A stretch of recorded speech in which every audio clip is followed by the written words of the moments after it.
मैं थोड़ा सा आपको बताना चाहता हूं कि एंगर का हमारे ऊपर इफेक्ट क्या होता है। अगर तो एंगर, जैसे किसी दोस्त ने कहा था सबकॉन्शियस एंगर, अगर तो एंगर हमें हो और हम उसको एक्सप्रेस ना कर सकें तो आपकी बॉडी पर उसका बहुत ज़्यादा नुकसान होता है, आपके अंदर से इमारत हिल जाती है। और अगर आप उसको एक्सप्रेस कर दें तो अंदर के नुकसान के अलावा एक्सटर्नल नुकसान भी बहुत ज़्यादा होता है, दोनों नुकसान। फिर आप आउटसाइड भी बढ़ा, यानी एक बिल्डिंग में धमाका हुआ है मगर वो टूट के वो साथ वाली बिल्डिंगें भी तबाह हुई हैं। तो क्या क्या इफेक्ट होता है, ये बात आपने जिन लोगों ने मेरी वीडियोस पहले देखी हैं वो बहुत दफ़ा मैं ये बयान कर चुका हूँ कि हमारी बॉडी के 4 डोमेन हैं, जो कि हमारा फिजिकल डोमेन है, इंटेलेक्चुअल डोमेन है, इमोशनल डोमेन है और स्पिरिचुअल डोमेन है। गुस्सा इन चारों डोमेन्स पर बहुत बुरी तरह एक्ट करता है। फिजिकली हमारी बॉडी में केमिकल चेंजेस ले आता है। जो डॉक्टर है, फार्मासिस्ट हैं, वो जानते हैं कि गुस्से की हालत के अंदर इमीडिएटली हमारी बॉडी में कैटाकोलामीन प्रोड्यूस होना शुरू हो जाते हैं, एड्रेनलिन, नॉरएड्रेनलिन प्रोड्यूस होना शुरू हो जाती हैं, जिससे दिल तेज तेज धड़कना शुरू हो जाता है, फोर्स ऑफ कंट्रैक्शन बढ़ जाती है, वेसल्स कंस्ट्रिक्ट कर जाती हैं। जितने हमारी बॉडी के इनर ऑर्गन्स हैं, मसलन हमारा ब्लड लिवर में जाना कम हो जाता है, किडनी में जाना कम हो जाता है, हमारे जो छोटे मसल्स हैं उनमें जाना होता है, और सारा ब्लड शिफ्ट होकर हमारी टांगों के मसल और बाजुओं के मसल में आ जाता है, और जो वाइटल जगहों से ब्लड निकल जाता है, और वहाँ एरोबिक मेटाबॉलिज्म की बजाय एनारोबिक मेटाबॉलिज्म शुरू हो जाती है। एनारोबिक मेटाबॉलिज्म खुराक के हजम करने का वो तरीका है जो इमरजेंसी के लिए बॉडी में रखा हुआ है। तो इमरजेंसी में जाहिर है वो उतना नॉर्मल तो नहीं होता, उसके नतीजे में डिफरेंट टॉक्सिस प्रोड्यूस होना शुरू हो जाते हैं, जो बॉडी के अंदर अगर परसिस्टेंट रहें तो कैंसर तक के हालात भी पैदा कर सकते हैं। नॉट ओनली, यानी जो इन्फ्लेमेटरी डिजीजेज हैं वो तो अपनी जगह पर हैं, मगर लॉन्ग टर्म में जो लोग परसिस्टेंट स्ट्रेस में रहते हैं, एंगर में रहते हैं, उनको कैंसर तक भी बात हो सकती है। अभी वो वक्त नहीं है उसको तफसील से बयान करने का।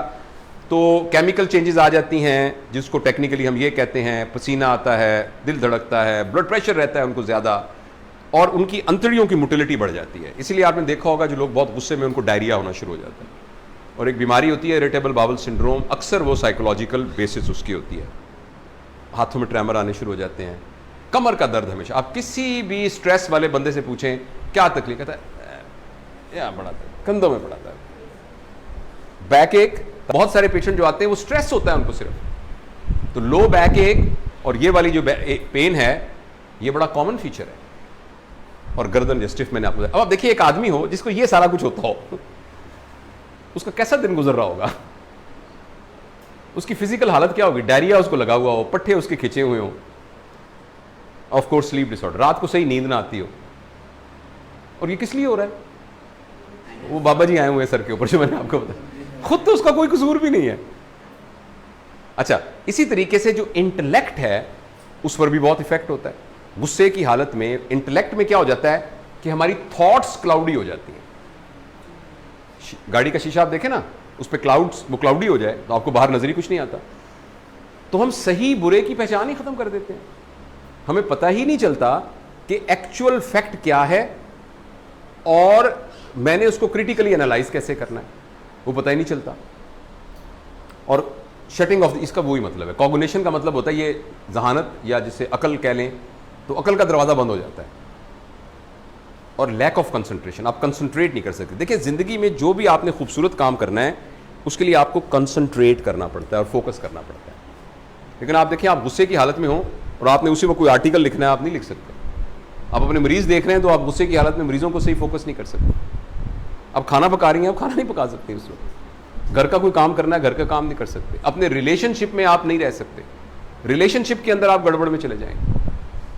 इसके अलावा ये एक टर्म है अमिग्डाला हाईजैक, इसको मैं, चूंकि ये बहुत ज़रा टेक्निकल मेडिकल टर्मिनोलॉजी है, लेकिन मैं समझाने के लिए आपको अर्ज़ कर देता हूँ कि हमारी बॉडी में जब भी कोई स्टिमुलस आता है तो उस स्टिमुलस के नतीजे में 10% एक इमोशनल रिएक्शन होता है। एक खुशी, एक गम, एक गुस्सा, एक प्यार, एक नफरत, एक जेलसी, कुछ भी। और 90% जो हमारा दिमाग उसको करता है, वो जो 10% करता है उसे अमिग्डाला कहते हैं। हमारी बॉडी में एक छोटा सा ब्रेन का हिस्सा होता है अमिग्डाला, तो 10% उसको परसीव करता है और उसकी वजह से इमोशनल रिएक्शन आता है। और 90% हमारा फ्रंटल कॉर्टेक्स भी करता है, जिसके अंदर लॉजिक है, जिसके अंदर क्रिटिकल थिंकिंग है, जिसके अंदर हमारी डीप थॉट्स हैं, हमारी मेमोरी है, वो सारी चीजें। अच्छा, लेकिन जो लोग गुस्से में आते हैं तो समहाउ उनका एमिग्डला जो है वो हाइपरट्रोफी हो जाता है, बड़ा हो जाता है, स्ट्रक्चर में नहीं बड़ा होता, फंक्शन में बड़ा हो जाता है, 10% से above। बहुत बड़ा होता है वो, और वो बाजुकत 90% तक हो जाता है। लिहाजा जो भी हमें स्टिमुलस मिलता है तो 90% हमारा कॉर्टेक्स लेने की बजाय एमिग्डला ले लेता है। लिहाजा हमारा पूरा का पूरा फैसला इमोशंस की बुनियाद पर होता है, लॉजिक की बुनियाद पर नहीं होता। इसने मुझे ये बात कही थी, इसलिए सारी जिंदगी के लिए अब मैं इससे नफरत, मेरी नफरत है। फलां जगह पर सबके सामने इसने मुझे ये कहा था, अब अब चाहे उसके पास जितनी और खूबियां हों, चाहे उस रिलेशन पर आपने बहुत ज्यादा इन्वेस्ट किया हो, चाहे उस रिलेशन के जाने का नुकसान भी आपको ही होना हो, लेकिन आप कहते हैं वो जो उस वक्त इसने शादी का जोड़ा मुझे नहीं दिया था, हालांकि बनता था इसका जोड़ा देना, और उस वक्त सबके सामने इसने मुझे फलां बात कह दी थी, बस तो आपके एमिग्डला ने हाईजैक कर लिया आपके कॉर्टेक्स को। हालांकि इस रिलेशन में आपने इतना कुछ इन्वेस्ट किया हुआ था, इस रिलेशन के अंदर आपकी बहुत ज्यादा फ्यूचर की अब डिविडेंड मिलने वाला था, लेकिन आपने उस सारे को जाया कर दिया इसलिए कि एमिग्डला ने हाइपरट्रोफी। तो ये गुस्से में ये बीमारी हो जाती है, और जिसके नतीजे में जो कंडीशन पैदा होती है उस कंडीशन का नाम है इमोशनल इलिटरेसी। एक इंटेलेक्चुअल इलिटरेसी ना, कि आप पढ़े लिखे नहीं हैं, आपके पास इल्म की कमी है, आप चीज़ों का सही तरीके से जायज़ा नहीं ले सकते, आप ज़हीन नहीं हैं। इमोशनल लिटरेसी का मतलब ये होता है कि आप अपने जज्बात और दूसरे के जज्बात को पहचान ही नहीं सकते, आप उसके इंटर रिलेशन को समझ ही नहीं पा रहे, जिसके नतीजे में आप फिर एक पूरा पंजाबी का बड़ा जबरदस्त लफ्ज़ है कचामड़ा मचाना। कचामड़ा समझते हैं?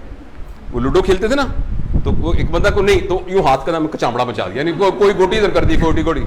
तो जिंदगी भी एक लूडो की गेम होती है ना, तो गुस्से में आके हम कचामड़ा मचा देते हैं उसका, सारे रिश्ते ब्रेक कर दिए, टूट दिए, ऐसी बात कर दी कि सारी जिंदगी के लिए ना किसी को मुंह दिखाने के काबिल रहे, ना वो हमें मुंह दिखा सकता है। तो सारा, तो ये इमोशनल इलिटरेसी डेवलप हो जाती है, जो आदमी कंटिन्यूसली एंगर में रहता है। ये होती है इमोशनल इंटरेसी, ये होती है। अच्छा वाला खूबसूरत आदमी होगा ये ये देखिए, ये इसको देखिएगा, अच्छा वाला खूबसूरत आदमी होगा, मगर ये बन जाता है वो, और पूरी जिंदगी आपको ऐसे थे। एमिग्डला हाईजैकिंग में ना ये ब्लर हो जाता है, सारी चीजें ब्लर। अगर आप कैमरा में पकड़ा मैंने और आपकी फोटो खींचूं, जैसे मिसबा खींच रही हैं, तो हर एक नाक भी नजर आ रहा है, कान भी नजर आ रहा है, हर चीज नजर आ रही है। और अगर आप उसको यूं यूं यूं करके फोटो खींचें तो इसके नाक भी इसका नजर नहीं आएगा, कान भी नजर नहीं आएगा, पता भी नहीं चलेगा कौन बैठा हुआ है, ब्लर हो जाएगा सारा। तो जब हम हर वक्त एक एंगर की फेज में होते हैं तो हमें लाइफ का, जिंदगी का सारा जो मंजर है वो ब्लर नजर आता है, धुंधला नजर आता है, रियलिटी को हम परसीव नहीं कर सकते, and we start giving undue importance to the things जिनकी कोई अहमियत नहीं थी। लाइफ की प्रायोरिटीज चेंज कर देंगे हम। इसको स्किप करता हूं मैं, ये भी मैं स्किप करता हूं क्योंकि हम अगली बात की तरफ जाएं। तीसरा जो इफेक्ट, ये मैंने बताया आपको बॉडी पे इफेक्ट, ये मैंने जहानत पे इफेक्ट दिखाया। और इमोशंस पे क्या इफेक्ट होता है? एंजाइटी। एंजाइटी का क्या मतलब होता है? जो फ्यूचर के बारे में होती है, कहीं ये ना हो जाए, कहीं ये ना हो जाए, कहीं ये ना हो जाए। और डिप्रेशन, ये पास्ट के बारे में, ये क्यों हुआ, मेरे साथ क्यों हुआ, आखिर मेरे ही साथ क्यों हुआ। अच्छा, मजेदार बात है, इन दोनों में से कोई भी चीज रियल नहीं होती। जो आपके साथ हुआ वो तो हो चुका, जो भी हो सकता है वो पता नहीं हो भी सकता है कि नहीं हो सकता, लेकिन इन दोनों की वजह से आप तबाह क्या कर रहे हैं? अपना प्रेजेंट, जिसके अंदर खुश रहने का इम्कान था। कल को क्या होगा, कल को क्या हुआ था। फ्रस्ट्रेशन होती है, गिल्ट होती है, इमोशंस में गिल्ट होती है। गुस्से के दौरान आपको गिल्ट हो, उस वक्त नहीं हो तो बाद में तो जरूर होती है, एम ही चंड मारती है यार बेचारे से। फ्रस्ट्रेशन का मतलब होता है, फ्रस्ट्रेशन का मतलब है बेबसी की कैफियत, आवाजारी समझ ले, लेकिन गुस्से वाली आवाजारी, झुंझुलाहट से लफ्ज है फ्रस्ट्रेशन। हेल्पलेसनेस, गुस्से की हालत में अगर आप हेल्पलेस, अगर आप ये समझते हो कि मसले को मैं हल कर सकता हूं, तो फिर तो गुस्सा आएगा ही नहीं। और रिवेंजफुलनेस, गुस्से में आप बदला लेने की कोशिश करते हैं। Fine, okay. और इसके अलावा आप ये देखिएगा, ये हम सब इसको अपनी जिंदगी पे अप्लाई कीजिएगा। गुस्से की हालत में एक दफा बंदे की क्विटिंग डिजायर्स डेवलप हो जाती है। मैं नौकरी करता ही नहीं, इस्तीफा देता हूं, मुझे तलाक दो, मैं नहीं रहती तेरे घर, या मैं नहीं रहता तेरे नाल, मैं बच्चे को स्कूल से, मैं ये ओ लेवल में से निकालता हूं इसको।